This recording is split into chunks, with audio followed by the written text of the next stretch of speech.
of some distinguished citizen, as the stories say, who gets an honorary degree from a college, usually called a doctor's degree, and that's understandable.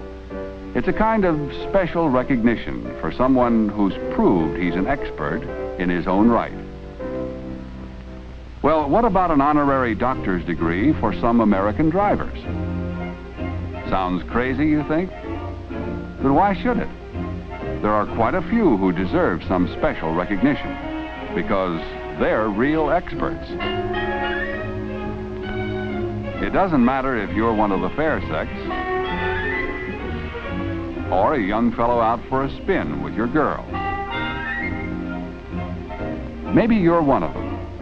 If you are, you always have safe, positive control of your automobile. Always ready for action before action is needed. Because you plan it that way.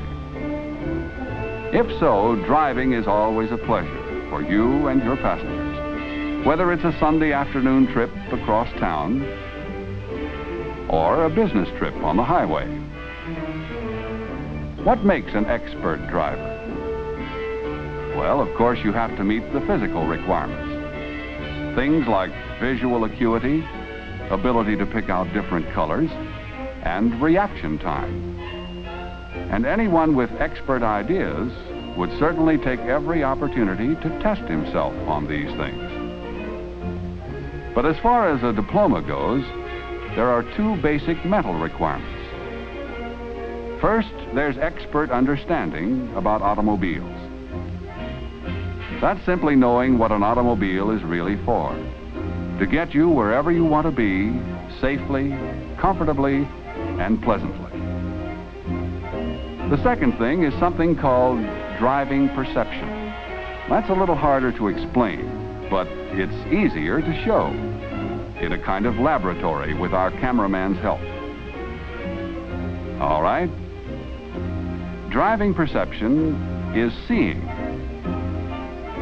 understanding what you see, and anticipating whatever action the situation may require.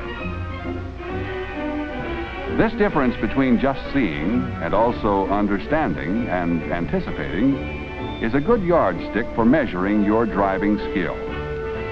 The camera can help us again. For instance, an expert driver perceives more than other drivers, not just ahead, but way ahead. And not just to the side, but all around it. He's constantly checking his awareness of the whole scene. So he's always aware of everything that's going on. He sees the car ahead of him, sure, but he also perceives one ahead of that.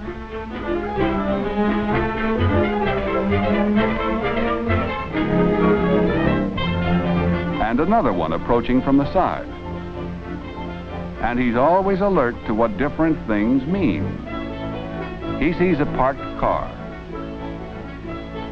and he perceives that with a driver it could suddenly turn out.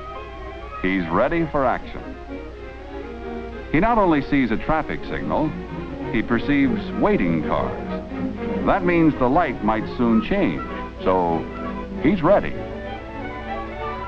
He's alert to different visibility at night, to weather conditions, and most of all to his own position in relation to other cars under all conditions. Let's ride with an expert driver and see good driving perception in action. In fact, let's go right where this perception takes place, in his mind. That's right. It looks like a view through the windshield, but now we're seeing it in his mind. A doctor of driving has a special kind of picture in his mind. For instance, this car approaching the highway. The average driver only sees what is happening, but an expert driver also perceives what might happen. Isn't that right?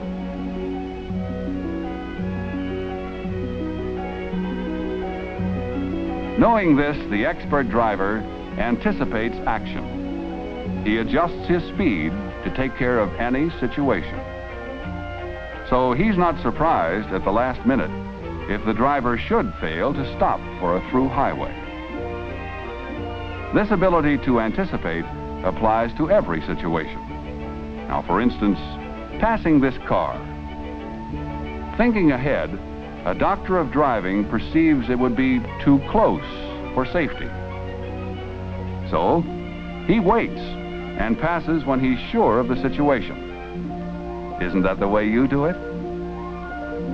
Of course, this anticipating is especially important on hills and curves where you can't even see approaching cars. An expert just assumes they're there and insists on a full, clear view before passing.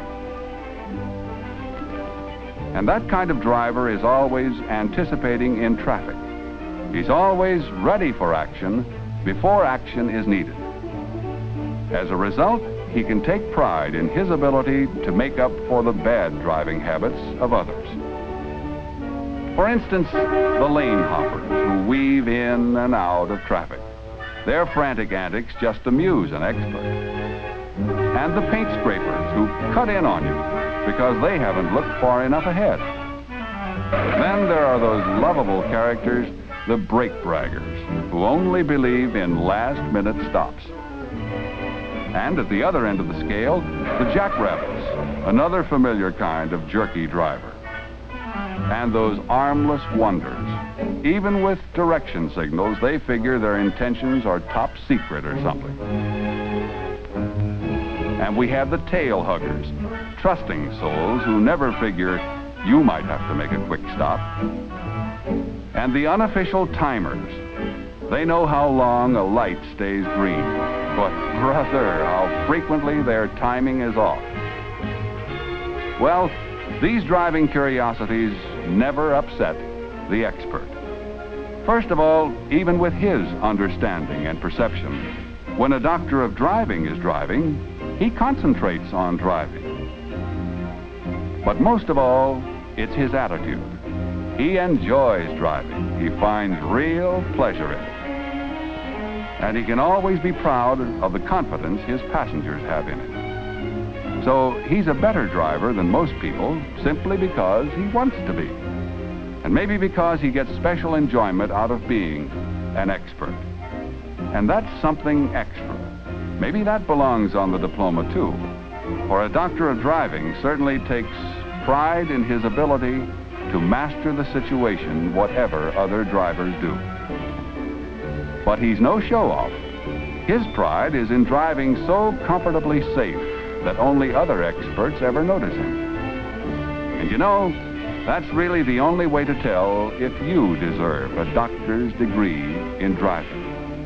Having enough understanding, perception, and pride of your own to recognize other expert drivers and be recognized by them. If there were only more expert drivers on the road, wouldn't driving always be a tremendous pleasure for all of us? Now, Doctor, don't you agree?